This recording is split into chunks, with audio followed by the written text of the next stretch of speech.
ዛሬ ደግሞ አዲስ የመጣው ማጂክ ኪዩብ እንዴት እንደምንጠቀመው አሳያችኋለሁ። በመጀመሪያ ወደ ኢቨንት እንገባና 9 አኒቨርሰሪ የሚል ውስጥ እንገባለን። ከዛ እዚች ጋር የሚወሰዱ ነገራቶች አሉ። በደቂቃ ሲሶ ቢያር ስንጫወት ከዛ እዚህ ጋር እኔ ወስጃቸዋለሁ። በደቂቃ ነው ቢያር ወይስ ለረጅም ደቂቃ መቆየት ነው የሚለው። ከዛ ይሄን ሙሉ ሰብስበን ከጨረስን በኋላ ወደዚህ ውስጥ እንገባለን ሾፕ ውስጥ። ከዛ ሾፕ ውስጥ መጨረሻ ላይ ያሉ እንነካዋለን። ከዛ እዚህ ጋር እንጂ እዛ ጋር የሰበሰብናቸውን ስብርባሪዎች እዚህ ጋር 100 ሲሞላልን ወደዚህ እንቀይረዋለን። ከዛም በኋላ አሁን ለምሳሌ በአንድ ይሄን መውሰድ እንችላለን። በጣም አሪፍ በንድል ነው። ልብስ ከሌላችሁ እንግዲህ ይሄን የሚያምር በንድል መውሰድ ትችላላችሁ። ይሄ ብዙም አያምርም፣ ለዛ ነው ያላወረድኩት። ድራገን ስኪል ደግሞ ምንም አያደርግላችሁ።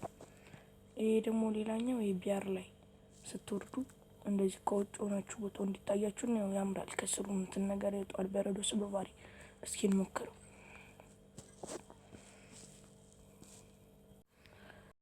ያው እንግዲህ እንደምታዩት ነው። እንደዚህ ሆናችሁ ነው የምትወርዱት። በጣም ደስ ይላል። ከስሩ ደግሞ የበረዶ ስብርባሪዎቹ በጣም ይወጣሉ። ደስ ይላል።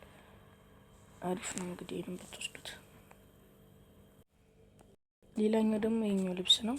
አሪፍ ነው።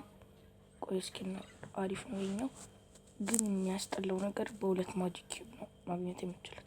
አሁን ግን እዛ ላይ የሚሰጣቸው አንድ ማጂክ ኪዩብን ብቻ ነው። እንግዲህ እንደምታዩት በጣም ያምራል። ኪል ስታመጡ ታጨበጭባለች፣ ጦጣ ወጣ ማለት ነው፣ ጦጣ። ከዛ ደግሞ ይሄኛው ልብስ ነው። አሪፍ ነው።